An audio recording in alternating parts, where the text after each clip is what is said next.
लौट आया। बोले आमीन। वो ऊंचे स्वर में, हमेशा याद रखना, स्तुति ऊंचे स्वर में होता है, कम आवाज में स्तुति होते ही नहीं। कई लोग बोलते हैं इतना आवाज में स्तुति करने का या इतना हल्ला करने की क्या जरूरत है। स्तुति तो कैसे करेंगे, मन ही मन स्तुति कैसे करेंगे। स्तुति तो तारीफ है, महिमा है, प्रशंसा है, वो ऊंचे स्वर में होगा। तो मन में मन बोल तुम बहुत अच्छे हो, किसी को कुछ पता चलेगा? अरे बताओ ना, बोलना है ना, तब सामने वालों को पता चलेगा। वो किसी की तारीफ करना, एक बच्चे को सम्मानित करना, किसी को भी सम्मानित करना, पारिश में सम्मानित करना, सबके सामने बुलाते हैं, ताली बजवाते हैं, सबके सामने करते हैं। 10 लोगों को मालूम हो जाए, दूसरों को मालूम हो जाए कि इस इंसान ने अच्छा काम किया, प्रशंसा का काम किया, तारीफ का काम किया, सबके नाम रोशन किया, तो उसका प्रशंसा हो जाता है। माइक लगाकर बोलते हैं कि फलाना फलाना इंसान ने ऐसा ऐसा काम किया, लोगों को पता चले, सम्मानित करता है। प्रधानमंत्री से सम्मानित हो जाता है, राष्ट्रपति से सम्मानित हो जाता है कि नहीं?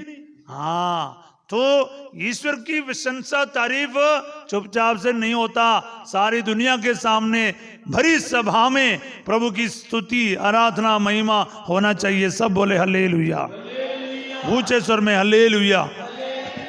तो इस आदमी जब वो निरोग हो गया, कोढ़ी, वो स्तुति करते हुए यीशु के पास लौटा, और अगला वचन लिखा, 16 वचन में लिखा है, वह ईसा को धन्यवाद, ईसा को धन्यवाद देते हुए उनके चरणों पर मुंह के बल गिर पड़ा, और वह सामरी था। मुंह के बल गिरने का मतलब क्या है?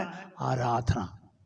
मुंह के बल गिरना मतलब आराधना। आराधना शब्दों से नहीं होता है, स्तुति शब्दों से ही होता है।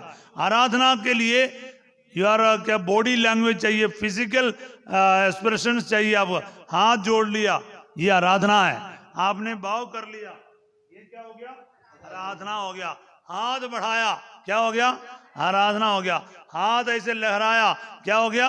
घुटना ठेका, आराधना हो गया। साष्टांग प्रणाम किया, मुंह के बल गिर पड़ना, ये क्या हुआ? अरे बोलो, आपको सिर्फ शरीर के बल गिरना है, मुंह के बल गिरना, वो क्या हो गया? आराधना। बोलने की जरूरत नहीं, बोलने की जरूरत नहीं। कहीं बैठा था, कोई बड़े आदमी को देखकर आप वो अपने सीट से उठा, उसको क्या बोलते हैं? रेस्पेक्ट, आदर। और प्रभु के भाषा में, प्रभु के लिए तो आराधना की बात हो गया। बोलिए आमीन। रेस्पेक्ट दिखाते, आपने कुछ बोलता, रेस्पेक्ट दिखाने के लिए रेस्पेक्टेड फादर, ये बोलने की जरूरत नहीं। आप एक बार थोड़ा खड़े हो गया अपने जगह से, रेस्पेक्ट हो गया, है ना? अरे बताओ, सही है गलत? आप बैठे रहेगा, फादर आए और प्रधानमंत्री आए, हमारा क्या फर्क पड़ता है? तो फिर वो क्या? अनादर है, डिसरेस्पेक्ट है। रेस्पेक्ट तो बोलने की जरूरत नहीं, दिखाना ही काफी है। आई बात समझ? कुछ समझ आ रहे हैं? तो आराधना क्या है? आराधना को शरीर चाहिए, शरीर के बगैर आराधना मुश्किल है। शब्दों की जरूरत, लेकिन स्तुति के लिए क्या चाहिए? शब्द चाहिए, आवाज चाहिए। स्तुति, प्रेज, उसके लिए ऊंचे स्वर से, अभी देखो ऊंचे स्वर से चिल्लाया इस बंदे, धन्यवाद के साथ स्तुति करने लगा, फिर मुंह के बल यीशु के चरण में गिर पड़ा। वो आराधना है। बोलिए आमीन, हालेलुया।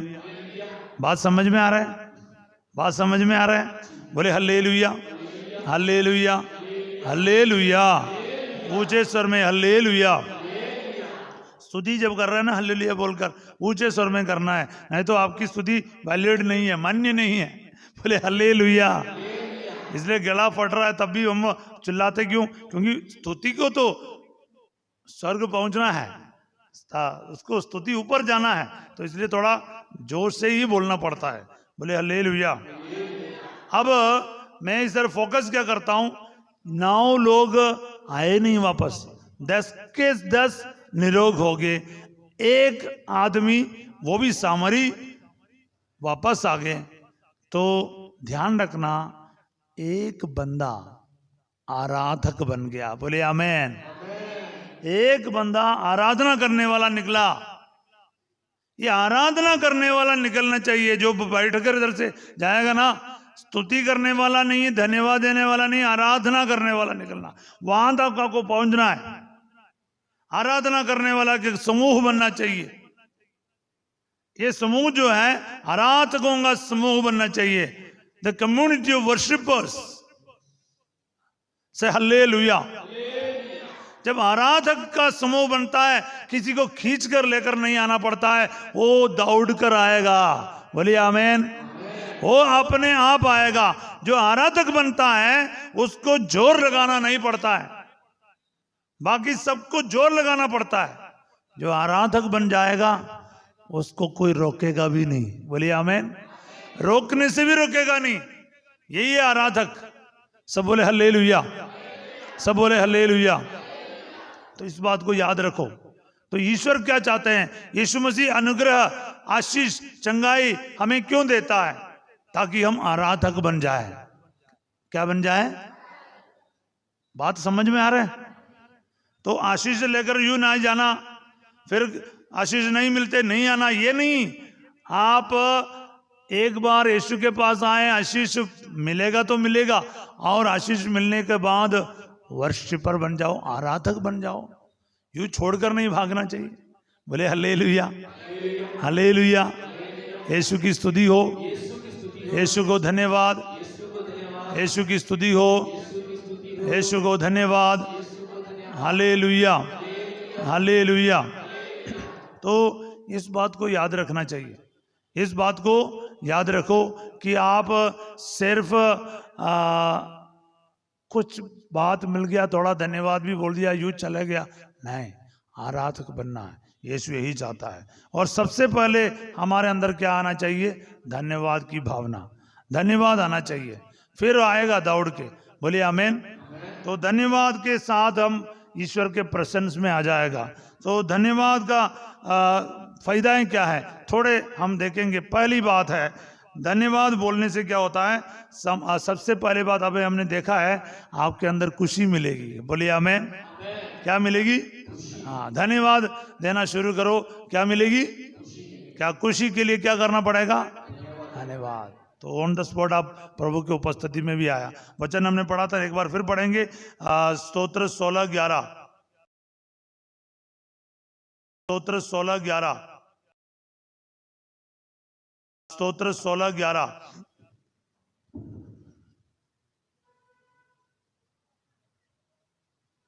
स्तोत्र 16:11।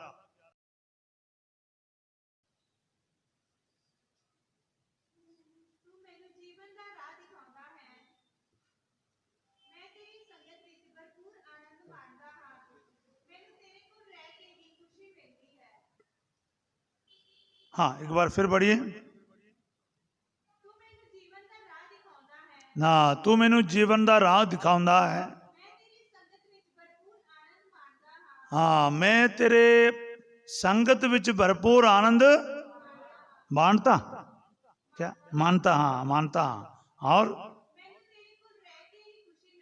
मैनू तेरे कोल रह के ही। Hallelujah, hallelujah. धन्यवाद बोलकर प्रभु की उपस्थिति में आएगा, संगति में आएगा, कोल बैठेगा, ता फिर सानू की मिलेगी? खुशी मिलेगी। Hallelujah, hallelujah, hallelujah. दूसरी बात है, धन्यवाद बोलने का फायदा है, कृपा मिलेगी। क्या मिलेगी? कोलोसियन दा पत्र 3 बाब 15, 16, 17। कोलोसियंस चैप्टर 3 वर्सेस 15, 16, 17। कलोसियों का पत्र अध्याय 3 पद संख्या 15, 16, 17। हाँ, हाँ, का हर समय धन्यवाद करते रहो। हाँ, अपने मना विच देखो कितना सुंदर लिखा है, मसीह दे वचन नू वास करन देवो। हालेलुया। हाँ, हिंदी में वो शिक्षा लिख के खराब कर रखा है, लेकिन पंजाबी में वचन आ गया। अपने दिल विच मसीह दे वचन नू वास करन देवो। हालेलुया। वाह, यही तो बोल के जा रहा है, आपके दिल में मसीह के वचन को निवास होने दो। Let the word of God abide in your heart. Allow the word of God to be in your heart. आपके हृदय में वास करने का मौका दो। किसको? मसीह के वचन को। फिर क्या होगा? आगे पढ़ो।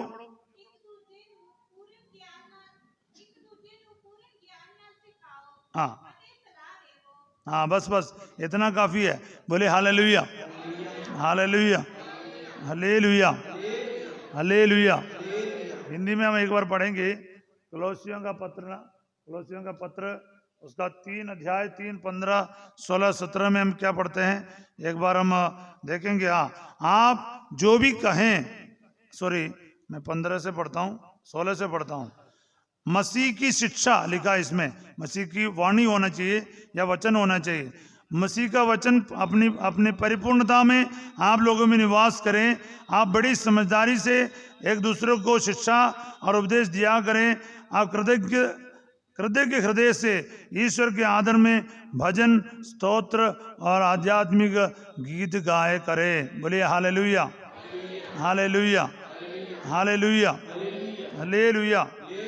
हाँ, तो कृपा, क्योंकि धन्यवाद के लिए इंग्लिश में या लैटिन में लिखा है ग्रासिया, ग्रासिया बोलते हैं, ग्रेस, ग्रेस। तो ये ग्रासिया बोलेंगे तो ग्रासिया बोलने का तो मतलब थैंक यू है बोलने का मतलब। बोलिए आमेन। और कृपा मिलती है। आपको क्या मिलेगा?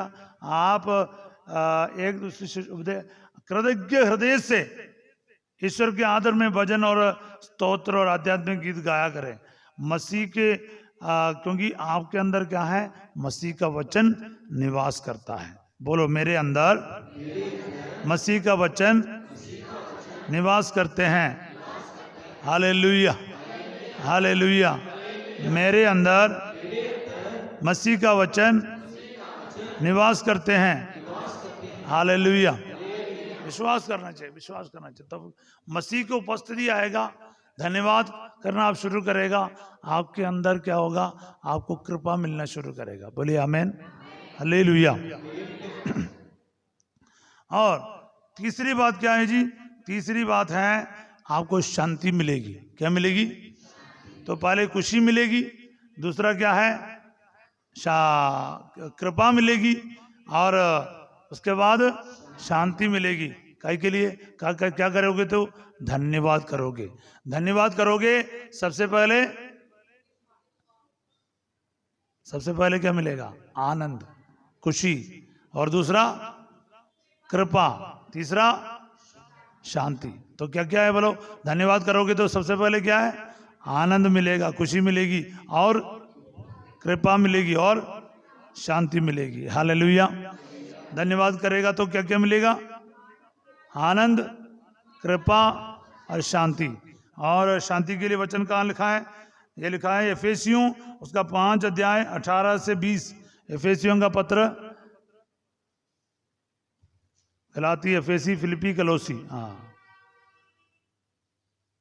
एफेसियों का अध्याय 5 उसका पद संख्या 18 से 20 पढ़ो। अंगूरी पीकर मतवाले नहीं बने, क्योंकि इससे विषय वासना उत्पन्न होती है, बल्कि पवित्र आत्मा से परिपूर्ण हो जाएं। मिलकर भजन, स्तोत्र और आध्यात्मिक गीत गाएं।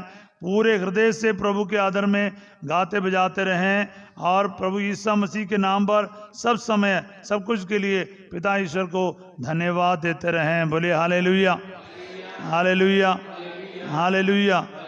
हाँ, और एक वचन मैं आपके लिए दे सकता हूँ, वो ये फिलिपियों का पत्र अध्याय 4 पद संख्या 6। फिलिपियों अध्याय पद संख्या 4 का 7 और 6 और 7 पढ़ो। फिलिपी का पत्र। चिंता ना करो। हाँ, चिंता ना करो, सगो जो कुछ भी होवे, हाँ, प्रभु परमेश्वर को दसो। गल की प्रार्थना अते अरदासा द्वारा उसका धन्यवाद करो। हाँ, आगे। तब परमेश्वर की शांति, हाँ, जो सारी समझ तो परे है, मसीह दे विच तुहाडे मनां विच अते विचारां दी राखी करेगी। हालेलुया। किसी बात की चिंता ना करे, हर जरूरत में प्रार्थना करे। किसी बात की चिंता ना करे, हर जरूरत में प्रार्थना करे। किसी बात की चिंता ना करे। विनय तथा धन्यवाद के साथ ईश्वर के सामने अपने निवेदन प्रस्तुत करे और ईश्वर की शांति जो हमारे समझ से परे है, और ईश्वर की शांति जो हमारे समझ से परे हैं, आपके हृदय और विचारों को ईसा मसीह में रक्षित रखेगी। सब बोले हालेलुया, सब बोले हालेलुया। तो जब वह धन्यवाद करेगा, प्रभु की उपस्थिति में आएगा, ऐसी शांति आपके अंदर आएगा जो आपसे, आपके समझ से भी परे होंगे। सब बोले हालेलुया, हालेलुया, हालेलुया। तो एक और आपको एक प्रैक्टिकल चीज बताना चाहूंगा। चौथी बात है, क्या है? हम लोगों को कभी कभार किसी के लिए बहुत गुस्सा आता है, नफरत करने लग जाते हैं, पसंद नहीं करता है। तो ऐसे में उस व्यक्ति को कैसे प्यार करें, उस व्यक्ति के साथ कैसे प्यार बनाए रखें? धन्यवाद देना शुरू करो, और या दूसरे तरीके से बोलेंगे तो अच्छाइयों को याद करो। उस इंसान के द्वारा जो अच्छाई है उसके याद करो। कुछ ना कुछ तो होगा ना भलाई। अरे बताओ ना, इस इंसान के अंदर कुछ ना कुछ भलाई होगा ना, एक दो होगा मुश्किल से, उसको याद करो ना। अब बुराई, इसके अंदर जो बुराई निकलता है उसी को ही याद करेगा, फिर इसको कैसे प्यार करेंगे बताओ? और बोला अरे ये जो भी करता, ऐसा करता, वैसा करता, हर बार हम बोलते रहेंगे। लेकिन मैं आपको कहना चाहूंगा, किसी को भी पसंद नहीं है, उसको प्यार करना है तो एक ही तरीका है। क्या करना है? आप उसके अच्छाइयों को, भलाइयों को याद करो धन्यवाद के साथ। बोले आमीन, हालेलुया। किसी के जो भी काम कर रहे हैं उसके लिए थोड़ा थैंकफुल रहना, ग्रेटफुल रहना। वो इंसान मेरे लिए कर रहा है, तो अब आप सोच रहे हो हाँ तो दारू पीता है लेकिन ऐसा करता तो है, हाँ ये झगड़ा तो करता है लेकिन गुस्सा तो करता है, लेकिन इसका ये नेचर अच्छा है, ये चीज़ अच्छा है, ये चीज़ अच्छा है। प्रभु धन्यवाद। बोलिए आमीन, हालेलुया। तो कम से कम आपके जो कड़वाहट ना थोड़ा कम हो जाएगा। बोलिए आमीन, हालेलुया, हालेलुया, हालेलुया। तो प्रभु बोलते हैं आपको हर बार ना अच्छाइयों को याद करना है। वचन पढ़ेंगे जबूर 103 एक से लेकर 3 तक पढ़ो। जबूर 103, स्तोत्र 103 यस, स्तोत्र संज्ञा 103।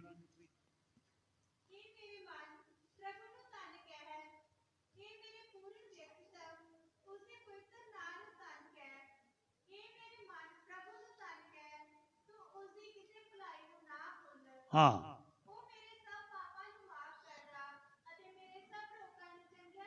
हालेलुया।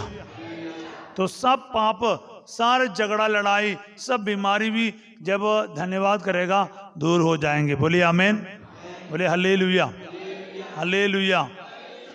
एक भी वरदान ना भूलो। हिंदी बाइबल में ये लिखा है, एक भी वरदान। आप पंजाबी में दूसरा वचन क्या पढ़ा था? दूसरा वचन 103 का दूसरा, ये मेरे मन, हाँ उदय किसी पलाई नू ना भूल। हालेलुया। हाँ, ये मेरे मन, प्रभु के एक भी वरदान कभी नहीं भुलाओ, कभी नहीं भुलाओ। धन्यवाद करते रहा, धन्यवाद करते रहा, उसका भलाई को नहीं भूलना चाहिए। पहला तसलोनी उसका 5 अध्याय का 16, 17, 18 आपको पता है कि हर समय खुश रहो, लगातार प्रार्थना करो, सा मौके दे ਲਈ प्रभु ਦਾ धन्यवाद किया करो। यही प्रभु दी इच्छा है ਤੁਹਾਡੇ ਲਈ। बोलिए आमीन, हालेलुया। क्या है? हर समय, बोलो भाई, हर समय खुश रहो, लगातार प्रार्थना करो। जैसे नारा लगाते, जैसे ना वचन दिल में रखना, अभी भी हमें पढ़ा है ना, तो दिल में रखो, हर समय खुश रहो, लगातार प्रार्थना करो, हर तरफ के मौके दे ਲਈ प्रभु दा धन्यवाद किया करो। Hallelujah, hallelujah. ये बात याद रखना बहुत जरूरी है, बहुत जरूरी है। हर समय प्रसन्न रहें, निरंतर प्रार्थना करें और सभी बातों के लिए ईश्वर को धन्यवाद दे। हिंदी में ऐसा बोलता है, बोले amen, hallelujah. Rejoice always, rejoice always, बोले आमेन, हालेलुया। हाँ, every time rejoice. Pray continuously without ceasing. Pray continuously without ceasing. And give thanks to God for all that happens in your life. Say amen. बहुत important word of God है, 3 वचन है। Rejoice always. निरंतर कहना, खुश, हर समय खुश रहो। मैं आज भी याद करता हूँ, मैं पिंड पिंड जाके क्या बोलते हैं नारा लगाया था, इसलिए मेरे को याद है पंजाबी में, हर समय, हर समय, हर समय। एक दूसरे को बोलो हर समय खुश रहो। हर समय खुश रहो। कम से कम 3-4 लोगों को बोलो हर समय खुश रहो, हर समय खुश रहो। हर समय खुश रहो। अरे अच्छे से हाथ मिला के भी बोल सकते हैं ना, हर समय खुश रहो। हालेलुया, हर समय खुश रहो। और एक दूसरे को बोलो लगातार प्रार्थना करो। बोले लगातार प्रार्थना करो, लगातार प्रार्थना करो। तो कभी कभी प्रार्थना करना, ऐसे ही क्या बोले बाइबल में क्या लिखा है? आज करना, फिर 1 हफ्ते के बाद करना, ऐसे ही लिखा है। फिर क्या लिखा है? लगातार। बोले आमेन, हालेलुया। इसलिए आपके लिए शांति भवन खुला है, रात में भी हो, दिन में भी हो, किसी भी टाइम पर आ जाइए।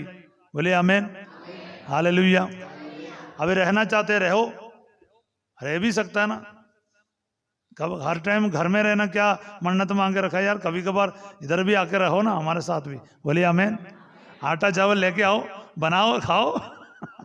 हाँ, घर में भी तो खाते हैं। एक दिन बोलना फादर के पास जाएंगे, फादर को भी रोटी खिलाएंगे, हम भी खाएंगे, आ जाओ ना थोड़ा आटा चावल लेकर, है ना। बोले हालेलुया। आटा चावल मत लेके आओ, आप तो आओ कम से कम। बोलिए आमेन। वो खाना वाना प्रभु देगा, खाने पर क्या टेंशन लेना है, बात आकर रहना, प्रार्थना करना है ना। प्रार्थना करने के लिए, प्रार्थना करने के लिए जगह है ना, प्रभु की उपस्थिति है, परम प्रसाद में प्रभु मौजूद है आपके लिए। आओ और प्रार्थना में मौजूद हो। मैं जल्दी समाप्त करूंगा, एक और बात बोलना आपसे। बोले हालेलुया।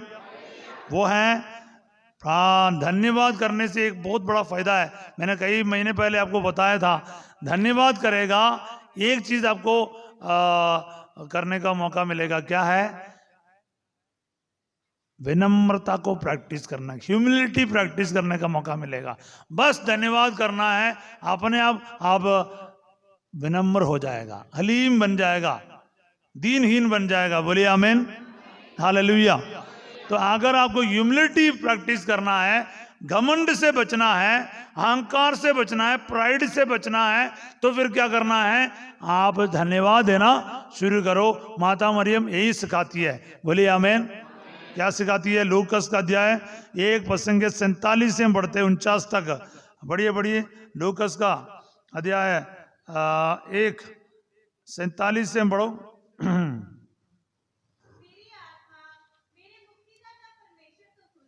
हाँ हाँ,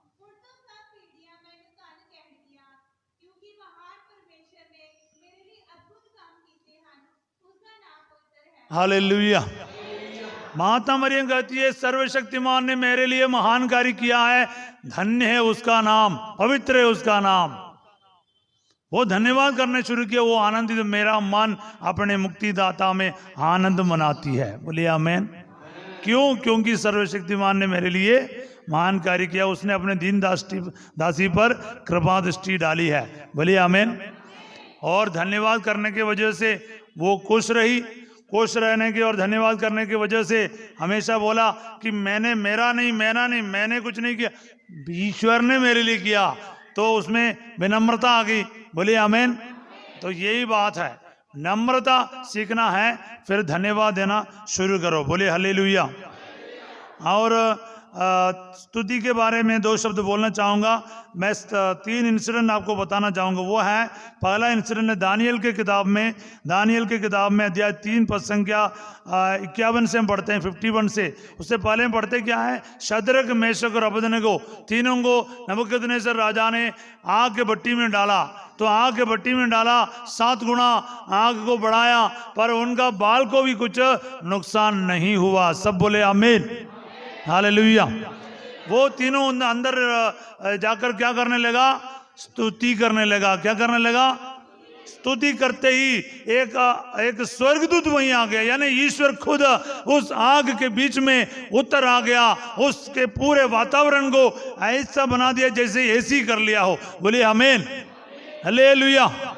स्तुति करते समय, धन्यवाद करते समय यही होता है, आराधना करते समय यही होता है, आप ईश्वर की उपस्थिति में आ जाते हैं। ईश्वर आपके बीच में, आपके संकट में, आपके परिस्थिति में, आपके दुख संकट में और आपके परेशानी में उतर आते हैं। ईश्वर आपको छोड़कर नहीं जाएगा। ईश्वर की उपस्थिति चाहिए, स्तुति करना शुरू कर। बोले हालेलुया। तो दूसरा उदाहरण मैं आपको देना चाहूँगा। आप सब जानते हैं यशायाह नबी, जिसयाह नबी और का 37 अध्याय 14 से लेकर हम पढ़ते हैं। यशायाह नबी 37 का 14 से लेकर पढ़ते हैं। यशायाह 37:14 से हम पढ़ते हैं। और जब दुश्मनों से घिरा हुआ 1,85,000 सैनिकों से घिरा हुआ छोटा सा एक पहाड़ है जेरूसलेम, उसके चारों तरफ इतने सैनिकों को देखकर राजा हिजकिय्याह क्या है, वो दुश्मन की ओर से धमकी का जो पत्र लेकर मंदिर के अंदर गया और वेदी के सामने खोल कर रखा और प्रभु की तारीफ करना शुरू किया। पढ़ लीजिए हिजकिय्याह ने कैसे प्रार्थना की। वो उसने अपने संकट नहीं रखा, पहले स्तुति किया है, सबसे प्रशंसा की शब्द इस्तेमाल किया, तारीफ का शब्द इस्तेमाल किया, उसके बाद अपने संकट रखा। ये तरीका होता है प्रार्थना करने का। एक बार पढ़ लीजिए। राजा हिजकिय्याह ने हाँ, संदेश वाहका तो असूर दे राजा का ओह पत्र लिया ਅਤੇ ਪੜਿਆ। ਫਿਰ ਉਸਨੇ ਉਹ ਪੱਤਰ ਮੰਦਰ ਵਿੱਚ ਲੈ ਜਾ ਕੇ ਪ੍ਰਭੂ ਦੇ ਸਾਹਮਣੇ ਰੱਖ ਦਿੱਤਾ। ਤਦ ਉਸਨੇ ਪ੍ਰਾਰਥਨਾ ਕੀਤੀ, हे प्रभु इस्राएल के परमेश्वर, हे प्रभु इस्राएल का परमेश्वर, तू करूबियां उत्ते विराजमान है, तू ही केवल धरती के सब राजाओं उत्ते राज करता है। आमीन। आगे, तू धरती अते आकाश रचे हन। हाँ प्रभु तू आप ध्यान दे अते सुन। हाँ, देखो ये 4-5 शब्द उसने जो बोला है ना, वो क्या बोला, तू इस्राएल दा राजा है, आकाश और धरती नु रचना करने वाला है, तो एकमात्र ईश्वर है। बोले हालेलुया। और कोई नहीं। तो और क्या बोलता है, अपने संकट बोलते, तू कान लगाकर सुन, आंखें खोलकर देख। ये क्या बोलता है, इनकी धमकी को देख, इसने आपका अपमान किया है। उसने क्या बोला, इस राजा ने क्या किया, आपका बेइज्जती किया है। बोला कि ये कौन सा देवता है, ये तेरे को कैसे बचाएगा। पर प्रभु ने बोला बाकी सारे पत्थर और ईंट और लकड़ी से बनाए हुआ सिर्फ मूर्तियां थे, पर आप जिंदा खुदा है। बोलिए आमीन। इसलिए बोलता हो प्रशंसा करना, तारीफ करना, स्तुति करना। तो क्या हो गया, इस चुटकी में ईश्वर ने नबी यशायाह को भेजा और भविष्यवाणी की, और रात को एक स्वर्गदूत को भेजा, 1 एंजल, और 1,85,000 सेना युग खत्म हो गया। बोलिए आमीन। आप जब स्तुति करेगा ना, ईश्वर आपके युद्ध भूमि में, आपके परिवार की परिस्थिति में उतर कर आएगा और आपको हर परिस्थिति से जरूर बचाएगा। सब बोले हालेलुया। कर देखो ना, स्तुति करके देखो, प्रशंसा करके देखो, तारीफ करके देखो, महिमा करके देखो। महिमा देखेगा, आप भी देखेगा। बोलिए आमीन, हालेलुया। कोई शक ना करो, प्रभु आएगा मतलब आएगा, आपको जीवन को बदल के रखेगा। सब बोले आमीन। और तीसरी बात घटना यही है, ये मेरे को बहुत अच्छा लगता है, आपको सिर्फ समय मिलेगा पूरा चैप्टर पढ़ लीजिएगा। दूसरा इतिहास अध्याय 20, दूसरा इतिहास का अध्याय 20। बोले आमीन, हालेलुया। यहाँ पर भी हम ये जबरदस्त एक्शन देखता है, एक्शन मूवी जैसा है। जैसे जब स्तुति आराधना कर रहा जो इस्राएली सेना है ना, तब ईश्वर ने इनके लिए क्या किया है। बहुत जल्दी पहुंचो, दूसरा इतिहास अध्याय 20 उसका पद संख्या 21 से लेकर पढ़ो, 21 से लेकर। आप जब टाइम मिलेगा ना पूरा पढ़ लीजिएगा, मेरे पास अभी ज़्यादा पूरा पढ़कर सुनाने के लिए टाइम नहीं, लेकिन आपको जब टाइम मिलेगा पूरा दूसरा इतिहास का 20वां अध्याय यहोशाफट राजा के समय का युद्ध के बारे हैं, पढ़ लीजिए पढ़ लीजिए। ਰਾਜਾ ਨੇ ਲੋਕਾਂ ਨਾਲ ਸਲਾਹ ਕਰਨ ਦੇ ਪਿੱਛੋਂ हाँ ਕੁਝ ਰਾਗੀਆਂ ਨੂੰ ਆਗਿਆ ਦਿੱਤੀ हाँ ਕਿ ਉਹ ਪਵਿੱਤਰ ਵਸਤਰ ਪਹਿਨ ਕੇ ਸੈਨਾ ਦੇ ਅੱਗੇ ਇਸ ਤਰ੍ਹਾਂ ਪ੍ਰਭੂ ਦੀ ਮਹਿਮਾ ਕਰਦੇ ਜਾਣ। ਪ੍ਰਭੂ ਦੀ ਮਹਿਮਾ ਹੋਵੇ, ਉਸ ਦੀ ਦਇਆ ਅਨੰਤ ਹੈ। हालेलुया। ਹਾਲੇਲੂਇਆ। राजा ने क्या किया, पूरे सेना को तैयार किया युद्ध के लिए। और क्योंकि तीन देश के राजा लोग इनके ऊपर चढ़ के आ रहे थे युद्ध करने के लिए, और ये थोड़े ही सैनिकों को लेकर आगे बढ़ा। पर उन्होंने क्या किया, उन्होंने कुछ क्या बोलते हैं, हिंदी में लिखा है क्या है, गायक नियुक्त किए, जिससे वे पवित्र वस्त्र धारण कर योद्धाओं के आगे आगे चले और कहते हुए प्रभु की महिमा और पवित्रता का स्तुतिगान करे। क्या करें? अरे जोर से बोलो, जोर से बोलो। प्रभु की स्तुति करो क्योंकि वह भला है, उसकी सत्य प्रतिज्ञा अनंत काल तक बनी रहती है। बस इतना ही किया, और उतने जोर जोर से चिल्ला कर बोलने लग गया। आर्मी के लोग कुछ नहीं किया। और आगे क्या हुआ, 22वां वचन पढ़ो। ਸੋ ਜਦੋਂ ਰਾਗੀਆਂ ਨੇ ਪ੍ਰਭੂ ਦੀ ਮਹਿਮਾ ਗਾ ਕੇ ਕਰਨੀ शुरू की थी। ਤਾਂ ਪ੍ਰਭੂ ਨੇ हाँ ਯਹੂਦਾ हाँ ਅਤੇ ਯਹੂਦਾ ਉੱਤੇ ਚੜ੍ਹਾਈ ਕਰਨ ਵਾਲੀਆਂ ਸੈਨਾ ਅਰਥਾਤ ਅਮੋਨੀ, ਮੁਆਬੀ ਅਤੇ ਅਦੋਮੀ ਸੈਨਾਵਾਂ ਵਿੱਚ खलबली मचा दी। हाँ, जैसे आपने स्तुति करना शुरू किया, आपके दुश्मनों के बीच में खलबली मचाना शुरू हो गया। सब बोले हालेलुया। यही तो मामला है। जैसे आपने स्तुति करना शुरू ही किया है, दुश्मनों के बीच में फूट आना शुरू हो गया, खलबली मचना शुरू हो गया। सब बोले हालेलुया। आप इसलिए तो बोल रहे स्तुति करना। बाइबल पढ़ो तो पता चलेगा स्तुति करने का मतलब क्या है। मैंने सिर्फ 3 दृष्टांत आपको मैं सैकड़ों दिखा सकता हूं, मगर आज आपके लिए उदाहरण के लिए 3 दृष्टांत बता रहा हूं। बोलिए आमीन। पर ये जबरदस्त चीज है, आपको एक सुनना चाहिए एक बार। बोलिए आमीन, हालेलुया। आगे पढ़ो जी, आगे पढ़ो, 1-2 लाइन और आगे पढ़ो। तद अमोनी ਅਤੇ ਮੁਆਬੀ ਸੈਨਾਵਾਂ ਨੇ ਅਦੋਮੀ ਸੈਨਾ ਉੱਤੇ ਹੀ ਚੜ੍ਹਾਈ ਕਰਕੇ ਉਹਨਾਂ ਨੂੰ ਬਿਲਕੁਲ ਤਬਾਹ ਕਰ ਦਿੱਤਾ। ਪਿੱਛੋਂ ਅਮੋਨੀ ਅਤੇ ਮੁਆਬੀ ਵੀ ਆਪੋ ਵਿੱਚ ਲੜ ਕੇ ਹੀ ਖਤਮ ਹੋ ਗਏ। ਜਦੋਂ ਯਹੂਦੀ ਸੈਨਾ ਉਜਾੜ ਵਿਚਲੇ ਬੁਰਜ ਕੋਲ ਪਹੁੰਚੀ ਤਾਂ ਉਹਨਾਂ ਨੇ ਉੱਥੇ ਲਾਸ਼ਾਂ ਹੀ ਲਾਸ਼ਾਂ ਪਈਆਂ ਵੇਖੀਆਂ। बैरी की सेना का एक भी आदमी बच के ना जा सका, एक भी नहीं बचा। बोले हालेलुया। हिंदी बाइबल में लिखी एक भी जीवित नहीं था, एक भी जीवित नहीं था। लाखों सैनिक आपस में लड़के खत्म हो गया जब स्तुति करने लगा। बोलिए आमीन। सेनाओं ने तलवार लेकर धमकी नहीं किया, ललकार की आवाज नहीं आया, परमेश्वर के जीवित ईश्वर की स्तुति आराधना करने लग गया। क्या बोलकर देखो, याद रखना तो याद रखो, क्या है 21वां वचन है, प्रभु की स्तुति करो। बोलो जोर से। आपके दुश्मन भाग जाएगा। यहां बैठकर स्तुति कर, बीमारी भागेंगे। जो तकलीफ है ना, जो आपको परेशान कर रहा है, वो भागेगा। स्तुति कर अभी मेरे साथ इसी वक्त, क्योंकि वचन जिंदा है ना, आपके तकलीफ भी दूर हो जाएगा। एक बार मेरे पीछे बोलिए, प्रभु की स्तुति करो। हाथ भी नहीं उठ रहा, देखो फिर कैसे भागेगा दुश्मन। प्रभु की स्तुति करो, प्रभु की स्तुति करो, क्योंकि वह भला है, क्योंकि वह भला है। उसकी सत्य प्रतिज्ञा अनंत काल तक बनी रहती है। Hallelujah, hallelujah. यही तो देखो, स्तुति करना, धन्यवाद करना आसान है, लेकिन आराधक बनना ये सबसे जरूरी है। बोलिए आमीन।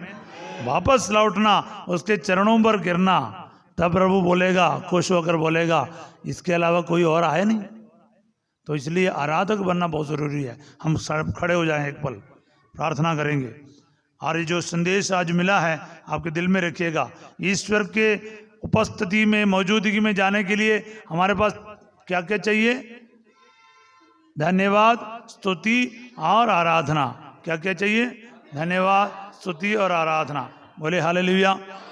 धन्यवाद करेगा हमें तो खुशी मिलेगी, कृपा मिलेगी और शांति मिलेगी और एक दूसरे को क्या बोलते हैं, माफ करने की शक्ति मिलेगी और विनम्रता प्रैक्टिस करने की शक्ति मिलेगी। बोलिए आमेन। स्तुति करने के अवसर पर मैंने कहा, जो राजा हिजकिय्याह के बारे आपको बताया, राजा यहोशाफात के बारे आपको बताया और क्या बोलते हैं 3 नौजवानों के बारे बताया, शद्रक, मेशक और अबेदनगो। किस प्रकार ईश्वर आसमान को चीरकर आपकी मदद के लिए आ जाता है। चाहे आग के भट्टी में हो, चाहे सेनाओं के बीच में हो, चाहे शेर की गुफा में हो, वो आएगा। सब बोले आमेन। आज आपको देखना है चीज नहीं चाहिए, बस सुनकर जाना है। आज आपको देखना है तो आपको क्या करना पड़ेगा? स्तुति करना पड़ेगा, धन्यवाद देना पड़ेगा, आराधना करना पड़ेगा। आराधना का मतलब आपको प्रभु के उपस्थिति में रहना है। आप उसको छोड़कर नहीं जाएगा एक पल के लिए भी। जो अपने फुर्सत नहीं सोचना है, जितना टाइम आपको मिलेगा, शुक्रवार का टाइम मिल रहा है, इतवार को अपने अपने चर्च में जाइए। बाकी दिनों में ऐसे एक जगह अभी परमेश्वर ने तो इस गुरदासपुर इलाके में दिया है, तो आपको क्या करना पड़ेगा? आपको टाइम निकालकर शांति भवन जैसे जगह पर आना है जहाँ 24 घंटे की आराधना चलते हैं। आराधना में बैठो। आप दुनियादारी में कितना टाइम दे देते हैं, तो आप परमेश्वर के लिए टाइम निकालो ना। टाइम निकालो, कभी कभार ना, महीने में 1 दिन निकालो, 2 दिन निकालो और शुक्रवार का टाइम निकालो, दूसरे टाइम पर भी निकालो, जैसे आपकी मर्जी है। जब आप आएगा, परमेश्वर की स्तुति करेगा, आराधना करेगा, अपना माथा झुकेगा प्रभु के सामने, तब प्रभु के आशीष और बढ़ेगी, आपके अंदर खुशी मिलेगी। क्या मिलेगी? आनंद लेकर जाएगा। बोलिए आमीन।